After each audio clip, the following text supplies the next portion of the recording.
सत श्री अकाल। Punjab star TV वेख रहे सारे दर्शकों का स्वागत है। टिकरी बॉर्डर ਦੀਆਂ ਤਸਵੀਰਾਂ लगातार ਤੁਹਾਨੂੰ ਵਿਖਾ ਰਹੇ ਹਾਂ और टिकरी बॉर्डर ਤੇ ਹਰੇਕ ਜਿਹੜਾ ਰੰਗ ਹੈ ਵੇਖਣ ਨੂੰ ਮਿਲ ਰਿਹਾ ਹੈ। ਸਿੰਘੂ ਬਾਰਡਰ ਦੀ ਤਰ੍ਹਾਂ टिकरी बॉर्डर ਤੇ ਵੀ ਬੇहद ਜਿਹੜੀਆਂ ਕਿਸਾਨ ਜਥੇਬੰਦੀਆਂ ਨੇ ਉਹਨਾਂ ਦਾ ਜੋਸ਼ ਬਰਕਰਾਰ ਹੈ। लगातार ਮੰਗ ਸਿਰਫ ਇਹੀ ਹੈ ਕਿ ਖੇਤੀ ਕਾਨੂੰਨ ਜਿਹੜੇ ਨੇ ਹਰ ਹੀਲੇ ਰੱਦ ਹੋਣ। ਸਰਕਾਰ ਨੂੰ ਸਮਝਾਉਣ ਦੀ ਕਿਸਾਨਾਂ ਦੇ ਵੱਲੋਂ ਕੋਸ਼ਿਸ਼ ਕੀਤੀ ਜਾ ਰਹੀ ਹੈ। ਸਰਕਾਰ ਦੀਆਂ ਸਾਰੀਆਂ ਜਿਹੜੀਆਂ ਦਲੀਲਾਂ ਨੇ ਉਹ ਕਿਸਾਨਾਂ ਦੇ ਸਾਹਮਣੇ ਬਿਲਕੁਲ ਫੇਲ ਨਜ਼ਰ ਆਉਂਦੀਆਂ ਨੇ। ਇੱਥੇ ਆਲ ਇੰਡੀਆ खेत मजदूर संगठन के नुमाइंदे भी मौजूद ने।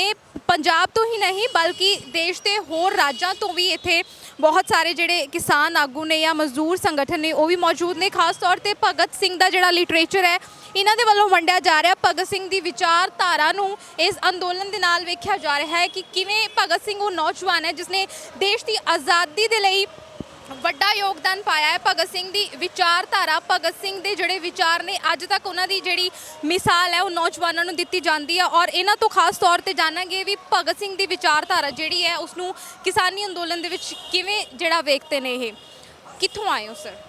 असी कुरुक्षेत्र से आए। कुरुक्षेत्र जिला इंचार्ज AIKKMS ऑल इंडिया किसान खेत मजदूर संगठन।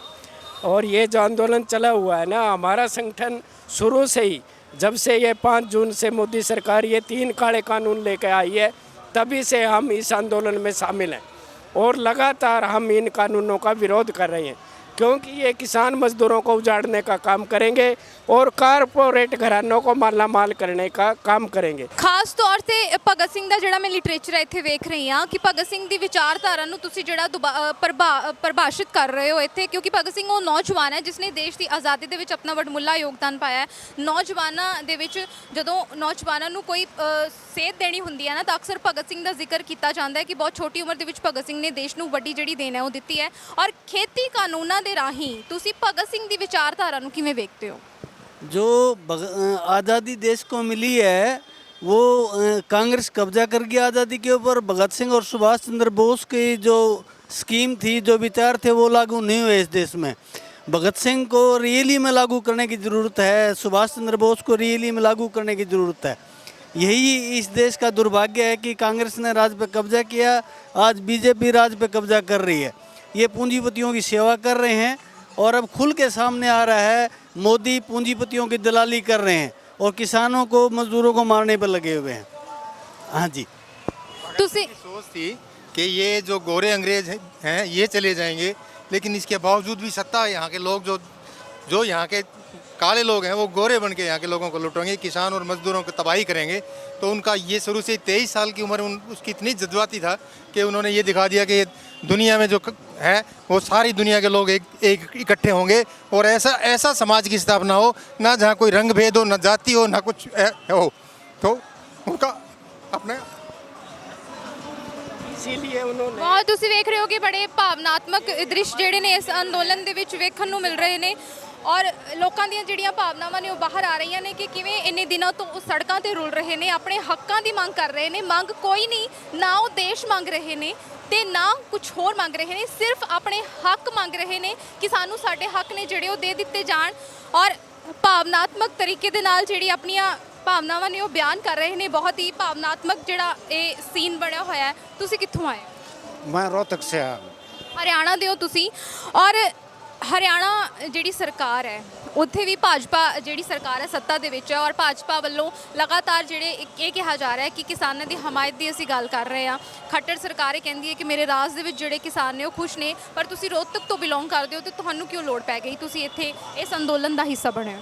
हम ये हमारा संगठन ऑल इंडिया किसान खेत मजदूर संगठन आज़ादी के तुरंत बाद निर्मित हो गया था। बंगाल में हमारे संगठन ने जो मुजारा किसान थे उनके के लिए लड़ाई लड़ी थी। 2 भाग मालिक लेता था और 1 भाग मुजारे को मिलता था। हमने मांग उठाई थी कि मुजारे को 2 हिस्से दिए जाएं फसलों का और मालिक को 1 हिस्सा। उसके बाद हमारा संगठन पूरे देश में फैल चुका है और हमारा ये मानना है कि इस देश में किसानों का मजदूरों का पूंजीवादी व्यवस्था के कारण शोषण होता है, उनकी मेहनत के दाम नहीं मिलते। हरियाणा भी उसी तरह, चाहे सरकार किसी की भरी हो, हरियाणा पूरे देश की तरह किसानों की लागत बढ़ती जा रही है। डीजल के दाम लगातार बढ़ रहे हैं, औजार लगातार महंगे हो रहे हैं, खाद बीज कीटनाशक दवाइयाँ लगातार महंगी हो रही हैं। उस लागत की तुलना में अनुपात में फसलों के दाम नहीं मिलते और कई बार हर दूसरे तीसरे साल के बाद प्राकृतिक आपदा आ जाती है, ओलावृष्टि, अतिवृष्टि, सूखा, बाढ़, रोग, तो किसान को मुआवजा नहीं मिलता। जो प्रधानमंत्री ने फसल बीमा योजना चलाई है उसमें भी शर्तें बहुत कठोर हैं। उन्होंने कहा पूरे गांव का नुकसान होगा तो मुआवजा मिलेगा और मुआवजा मात्र 12,000 रुपये प्रति एकड़ है, वो भी इन्हें गिने किसानों को मिलता है। तो इस तरह खेती घाटे का सौदा हो चुकी है। किसान लगातार कर्जवान होते जा रहे हैं। हरियाणा का लगभग 70-80% किसान कर्जवान आज। कर्ज के कारण आत्महत्याएं पूरे देश में हो रही हैं, हरियाणा में भी हो रही हैं। इसलिए हमारी मुख्य मांग ये आंदोलन से पहले भी ये थी कि लागत से, असली लागत से C2 फार्मूले के अनुसार फसलों के 1.5 गुना दाम दो, कर्जा माफ़ करो और हर खेत को पानी दो। और ये जो हैं ये ਤੁਸੀਂ ਆਤਮ ਹੱਤਿਆ ਦੀ ਗੱਲ ਕੀਤੀ ਹੈ। ਪੰਜਾਬ ਦੇ ਵਿੱਚ ਵੀ ਜਿਹੜੀ ਕਿਸਾਨੀ ਦਾ ਵੱਡਾ ਤਬਕਾ ਹੈ ਉਹ ਆਤਮ ਹੱਤਿਆ ਦਾ ਰਸਤਾ ਚੁਣਦਾ ਹੈ ਕਿਉਂਕਿ ਕਿਸਾਨੀ ਬਹੁਤ ਜ਼ਿਆਦਾ ਖੁਸ਼ਹਾਲ ਨਹੀਂ ਹੈ ਔਰ ਅੱਜ ਇਹੀ ਕਾਰਨ ਹੈ ਕਿ ਅੱਜ ਇਸ ਅੰਦੋਲਨ ਦਾ ਜਿਹੜਾ ਹਿੱਸਾ ਕਿਸਾਨ ਬੜੇ ਹੋਏ ਨੇ। ਖੇਤੀ ਕਾਨੂੰਨਾਂ ਦਾ ਜਿਹੜਾ ਫੰਦਾ ਉਹਨਾਂ ਦੇ ਗਲਾਂ ਦੇ ਵਿੱਚ ਪਾਇਆ ਜਾ ਰਿਹਾ ਹੈ। ਪਰ ਸਵਾਲ ਇਹ ਵੀ ਹੈ ਕਿ ਜਦੋਂ ਖੇਤੀ ਕਾਨੂੰਨ ਜੇ ਰੱਦ ਹੁੰਦੇ ਨੇ ਜਾਂ ਨਹੀਂ ਹੁੰਦੇ ਬਾਅਦ ਦੀ ਗੱਲ ਹੈ, ਪਰ ਜੇ ਕਿਸਾਨੀ ਨੂੰ ਖੁਸ਼ਹਾਲ ਬਣਾਉਣਾ ਹੈ, ਆਤਮ ਹੱਤਿਆਵਾਂ ਤੋਂ ਕਿਸਾਨਾਂ ਨੂੰ ਬਚਾਉਣਾ ਹੈ ਤਾਂ ਉਸ ਦੇ ਲਈ ਕੀ ਉਪਰਾਲੇ ਹੋਣੇ? ये जो किसानों के हित के नाम से कानून आए हैं अब ये कॉरपोरेट के हित में है और किसान विरोधी है। मैं एक एक करके बताऊंगा। जो प्राइवेट मंडी कानून आया है, प्राइवेट मंडियां 3-4 साल तक किसानों को लुभाएंगी। वो सरकारी मंडी से 50 रुपये क्विंटल ज़्यादा देंगी, किसान वहाँ बंद जाएंगे। जैसे सरकारी स्कूल बंद होते जा रहे हैं ऐसे ही सरकारी मंडियां बंद हो जाएंगी और पूरा कृषि व्यापार प्राइवेट के हाथ में आ जाएगा। और तब वो अंग्रेजी राज की तरह सस्ता लेंगे, गोदाम भर लेंगे। जो आवश्यक वस्तु कानून था 1955 का वो बदल दिया है और छूट दे दी है कि स्टॉक जो लिमिट थी वो हटा दी है और वो अपना गोदाम ठोक लेंगे। कोई कंपनी आलू ठोक लेगी, कोई प्याज भर लेगी, कोई मूंग की दाल भर लेगी और 2 महीने तक निकालेंगे नहीं।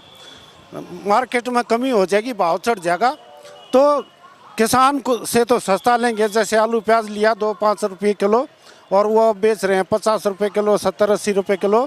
इसी तरह हर फसल ऐसे बेचेंगे तो किसान को भी इससे घाटा और जो आम उपभोक्ता है, आम जनता है, उनको भी कई गुणे दाम देने पड़ेंगे, महंगाई बढ़ जाएगी।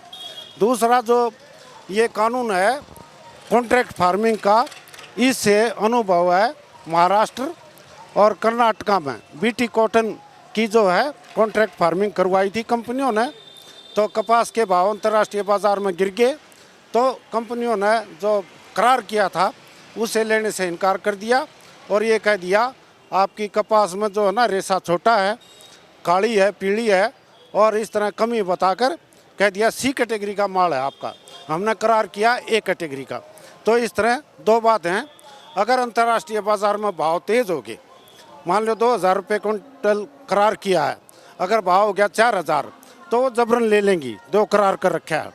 अगर भाव पिट गया अंतर्राष्ट्रीय बाज़ार में और 2,000 की बजाय भाव हो गया 1,000 तो वो लेने के लिए जो है ना बहाने तलाश करेंगी और उसमें नाम दोष निकाल कर फसल में लेने से इनकार कर देंगे। इसके लिए किसान कोर्ट में भी नहीं जा सकता, जाएगा SDM के पास या DC के पास। वो सरकारी अधिकारी हैं, सरकार की मुट्ठी में है और सरकार है कंपनियों की मुट्ठी में। पूंजीवादी व्यवस्था है, कॉरपोरेट का पूरा दबाव है सरकारों पर। तो इसलिए एक गरीब किसान एक अमीर कंपनी से कैसे केस जीतेगा?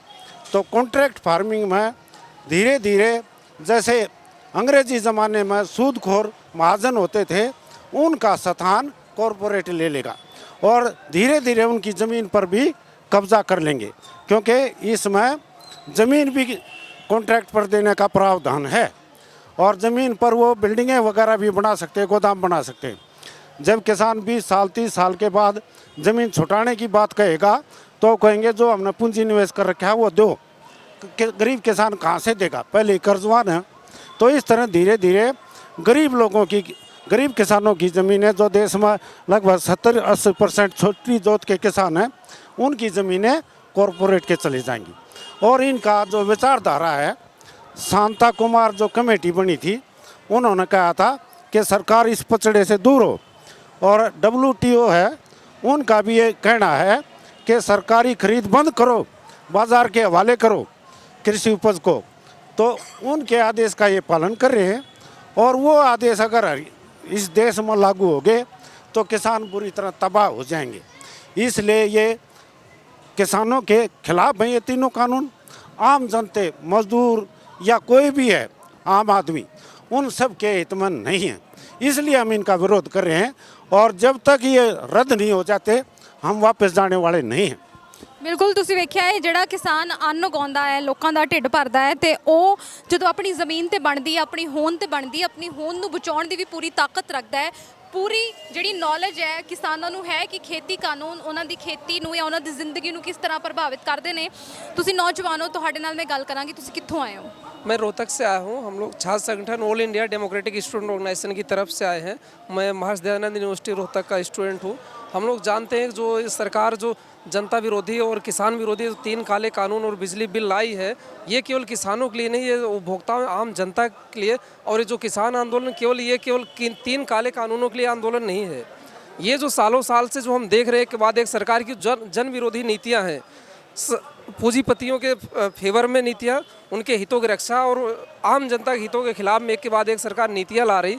इसके खिलाफ जो लोगों में, जनता में जो आक्रोश है, उसी आक्रोश का ये रिफ्लेक्शन हम देख रहे हैं। और हम लोग भी स्टूडेंट हैं, हम लोग जानते हैं सरकार नई शिक्षा नीति ले आई, राष्ट्रीय शिक्षा नीति 2020 लाई है, और भी ऐसे बहुत सारे एंटी एजुकेशन पॉलिसीज़ और शिक्षा विरोधी नीतियाँ ला रही सरकार। इसके खिलाफ हम लोग लड़ना चाहते हैं।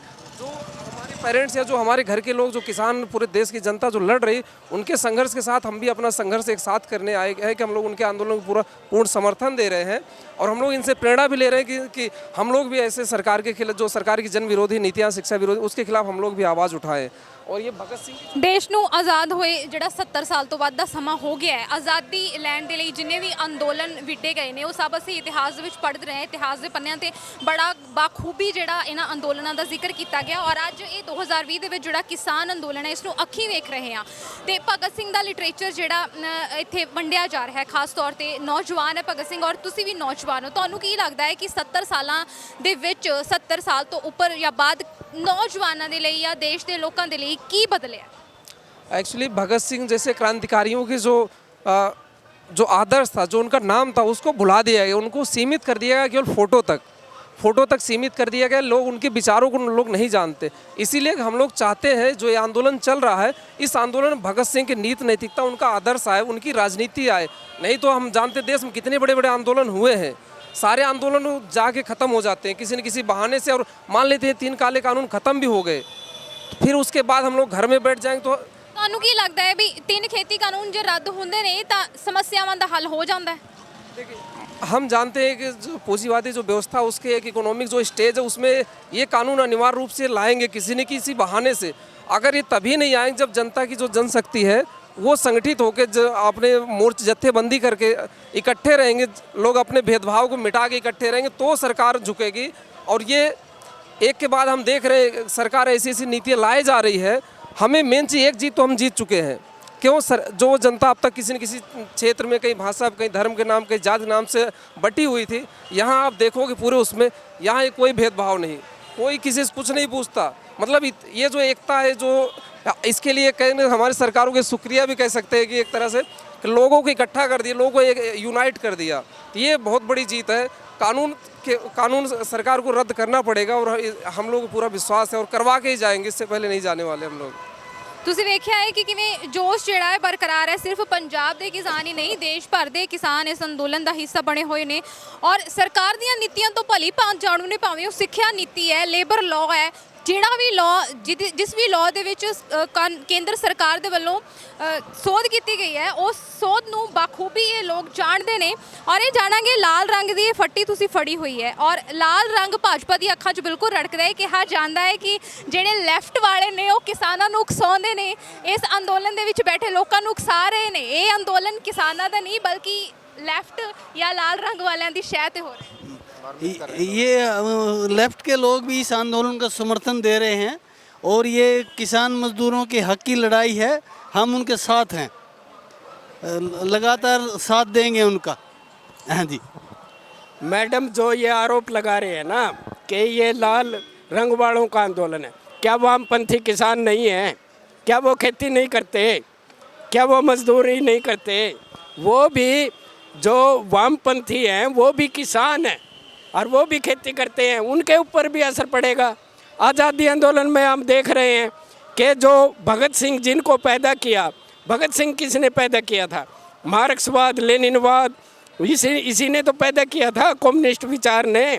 तभी तो वो आंदोलन में आए थे, तभी भगत सिंह ने आज़ादी आंदोलन में इनकलाब का नारा लेके आए थे कि जैसे रूस के अंदर क्रांति हुई है 1917 में, ऐसे हम भी अपने देश के अंदर किसान मजदूरों का राज लेकर के आएंगे और ये शोषण अन्याय पर टिकी जो व्यवस्था है इसको उखाड़ेंगे और शोषण, एक आदमी दूसरे आदमी का शोषण ना कर सके, एक देश दूसरे देश का शोषण ना कर सके, ऐसा समाज यानी समाजवाद हम लाएंगे जिसमें हर नौजवान को रोजगार की गारंटी, शिक्षा की गारंटी, इलाज की गारंटी, मकान की गारंटी, यानी ऐसा समाजवाद जिसमें इंसान दुखी ना हो, उसका शोषण ना हो, ऐसा एक समाज बनाने का सपना भगत सिंह जैसे क्रांतिकारियों ने लिया था, वो आज अधूरा है।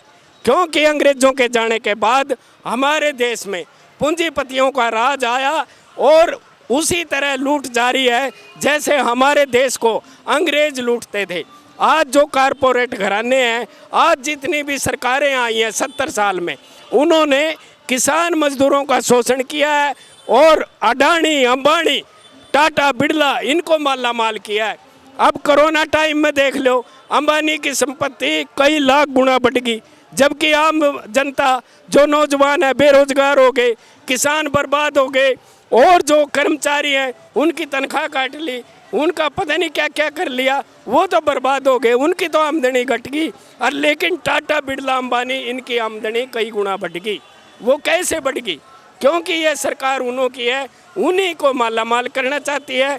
चुनाव में इनको चंदा देती है, हेलीकॉप्टर देते हैं और टेलीविज़न अखबार के जरिए जनता को गुमराह किया जाता है, जिससे जनता को गुमराह करके ये जो पूंजीपतियों की सेवादार पार्टियां हैं वो बार बार सत्ता में आती हैं और गरीब लोगों को, आम जनता को ठगने का काम करती हैं और उनकी सेवा करती हैं। ये ਬਿਲਕੁਲ ਤੁਸੀਂ ਵੇਖਿਆ ਕਿ ਭਗਤ ਸਿੰਘ ਦੀ ਵਿਚਾਰਧਾਰਾ ਵਾਲਾ ਲਿਟਰੇਚਰ ਇੱਥੇ ਵੰਡਿਆ ਜਾ ਰਿਹਾ ਔਰ ਗੱਲ ਵੀ ਭਗਤ ਸਿੰਘ ਦੀ ਵਿਚਾਰਧਾਰਾ ਵਾਲੀ ਹੋ ਰਹੀ ਹੈ। ਗੱਲ ਭਗਤ ਸਿੰਘ ਦੇ ਉਸ ਸੁਪਨੇ ਦੀ ਕੀਤੀ ਜਾ ਰਹੀ ਹੈ ਜਿਸ ਵਿੱਚ ਭਗਤ ਸਿੰਘ ਕਹਿੰਦਾ ਸੀ ਕਿ ਦੇਸ਼ ਦੇ ਵਿੱਚ ਕੋਈ ਦੁਖੀ ਨਾ ਹੋਏ, ਕੋਈ ਬੇਰੁਜ਼ਗਾਰ ਨਾ ਹੋਵੇ, ਇੱਕ ਨਵਾਂ ਸਮਾਜ ਸਿਰਜਿਆ ਜਾਏ, ਅੰਗਰੇਜ਼ਾਂ ਦੇ ਜਿਹੜੇ ਜ਼ੁਲਮ ਨੇ ਉਹ ਬੰਦ ਹੋਣ। ਪਰ ਅਫਸੋਸ ਹੈ ਕਿ ਆਜ਼ਾਦੀ ਤੋਂ ਬਾਅਦ ਵੀ ਅੱਜ ਵੀ ਦੇਸ਼ ਉਹਨਾਂ ਹੀ ਸਮੱਸਿਆਵਾਂ ਦੇ ਨਾਲ ਜੂਝ ਰਿਹਾ ਹੈ ਜਿਹੜੀਆਂ ਸਮੱਸਿਆਵਾਂ ਆਜ਼ਾਦੀ ਤੋਂ ਪਹਿਲਾਂ ਸਾਡੇ ਵੱਲੋਂ ਹੰਢਾਈਆਂ ਜਾਂਦੀਆਂ ਸਨ। ਇੱਕ ਜਨ ਅੰਦੋਲਨ ਬਣ ਗਿਆ ਔਰ ਸਰਕਾਰ ਦੇ ਖਿਲਾਫ ਜਿਹੜਾ ਗੁੱਸਾ ਹੈ ਸਭ ਦਾ ਫੁੱਟ ਰਿਹਾ ਹੈ। ਵਿਚਾਰਧਾਰਾ ਬਹੁਤ ਵਧੀਆ ਹੈ, ਭਗਤ ਸਿੰਘ ਦੀ ਵਿਚਾਰਧਾਰਾ ਨੂੰ ਲੈ ਕੇ ਤੁਸੀਂ ਅੱਗੇ ਜਾ ਰਹੇ ਹੋ, ਬਹੁਤ ਜਾਗਰੂਕ ਹੋ। ਪਰ ਜਦੋਂ ਵੋਟਾਂ ਮੰਗਣ ਲੀਡਰ ਸਾਡੇ ਘਰਾਂ ਦੇ ਵਿੱਚ ਆਉਂਦੇ ਨੇ, ਅਸੀਂ ਲੋਕ ਉਹਨਾਂ ਨੂੰ ਹਾਰ ਪਾ ਕੇ ਆਪਣੇ ਘਰਾਂ 'ਚ ਲੈ ਕੇ ਜਾਂਦੇ ਆ ਤੇ ਵੋਟਾਂ ਵਾਲੇ ਦਿਨ EVM ਦਾ ਬਟਨ ਦੱਬਦੇ ਆ। ਉਸ ਟਾਈਮ ਜੇ ਜਨ ਅੰਦੋਲਨ ਹੋਵੇ, ਤੁਹਾਨੂੰ ਨਹੀਂ ਲੱਗਦਾ ਕਿ ਅੱਜ ਇਹ ਨੌਬਤ ਨਾ ਆਵੇ? ये जो 1 मिनट मैं पीछे से शुरू करूँगा। आज़ादी आंदोलन में 2 धाराएं थी। एक धारा थी कांग्रेस, और कांग्रेस एक उन दिनों में फ्रंट था, उसमें छोटे बड़े अनेक दल थे जो दक्षिणपंथी थे। दूसरी धारा थी क्रांतिकारियों की, जो शुरुआत करी खुदीराम बोस से और बढ़ते बढ़ते नेताजी सुभाष चंद्र बोस तक आई। तो ये जो क्रांतिकारी लोग थे जिन्होंने कुर्बानी दी, जिन्होंने अंग्रेज़ों के खिलाफ फौज बनाकर लड़े हैं और लाखों लाख शहीद हुए देश के लिए, ये सब एक तरह से रूस की क्रांति से प्रभावित थे। ਬਹੁਤ ਵਧੀਆ ਇਹਨਾਂ ਦੀ ਵਿਚਾਰਧਾਰਾ ਹੈ। ਸਮਾਂ ਇਜਾਜ਼ਤ ਨਹੀਂ ਦੇ ਰਿਹਾ। ਬਹੁਤ ਵਧੀਆ ਇਹਨਾਂ ਦੇ ਵਿਚਾਰ ਨੇ ਔਰ ਬਹੁਤ ਸੋਚੀ ਸਮਝੀ ਜਿਹੜੀ ਇਹਨਾਂ ਦੀ ਸੋਚ ਹੈ ਉਹ ਲੈ ਕੇ ਇਸ ਅੰਦੋਲਨ ਦਾ ਹਿੱਸਾ ਬਣੇ ਹੋਏ ਨੇ। ਸਰਕਾਰਾਂ ਨੂੰ ਕਿਵੇਂ ਟੱਕਰ ਦੇਣੀ ਹੈ ਬੇਖੂਬੀ ਜਾਣਦੇ ਨੇ। ਕੋਈ ਹਥਿਆਰ ਨਹੀਂ, ਕੋਈ ਵਾਰ ਨਹੀਂ, ਸਿਰਫ ਸ਼ਬਦਾਂ ਦੇ ਨਾਲ ਜਿਹੜੀ ਸਰਕਾਰਾਂ ਨੂੰ ਟੱਕਰ ਹੈ ਉਹ ਦਿੱਤੀ ਜਾਏਗੀ ਤੇ ਦੱਸਿਆ ਜਾਏਗਾ ਕਿ ਜਿਹੜੇ ਖੇਤੀ ਕਾਨੂੰਨਾਂ ਦੇ ਪਾਠ ਭਾਜਪਾ ਸਰਕਾਰ ਕਿਸਾਨਾਂ ਨੂੰ ਪੜ੍ਹਾਉਣ ਜਾ ਰਹੀ ਹੈ ਉਹ ਪਾਠ ਕਿਸਾਨ ਪਹਿਲਾਂ ਤੋਂ ਹੀ ਪੜ੍ਹ ਚੁੱਕੇ ਨੇ, ਪਹਿਲਾਂ ਤੋਂ ਹੀ ਜਾਣਦੇ ਨੇ ਕਿ ਖੇਤੀ ਕਾਨੂੰਨਾਂ ਦੇ ਕੀ ਫਾਇਦੇ ਨੇ ਤੇ ਕੀ ਨੁਕਸਾਨ ਨੇ। ਇੱਕ ਨਵਾਂ ਸਮਾਜ, ਇੱਕ ਨਵਾਂ ਦੇਸ਼ ਸਿਰਜਣ ਦੀ ਜਿਹੜੀ ਚਿੰਗਿਆਰੀ ਹੈ ਇਸ ਅੰਦੋਲਨ ਦੇ ਵਿੱਚੋਂ ਉੱਠਦੀ ਨਜ਼ਰ ਆ ਰਹੀ ਹੈ। ਲਗਾਤਾਰ ਟਿਕਰੀ ਬਾਰਡਰ ਦੀਆਂ ਤਸਵੀਰਾਂ ਤੁਹਾਨੂੰ ਵਿਖਾਉਂਦੇ ਰਵਾਂਗੇ। ਤੁਸੀਂ ਵੇਖਦੇ ਰਹੋ ਪੰਜਾਬ ਸਟਾਰ TV। ਧੰਨਵਾਦ।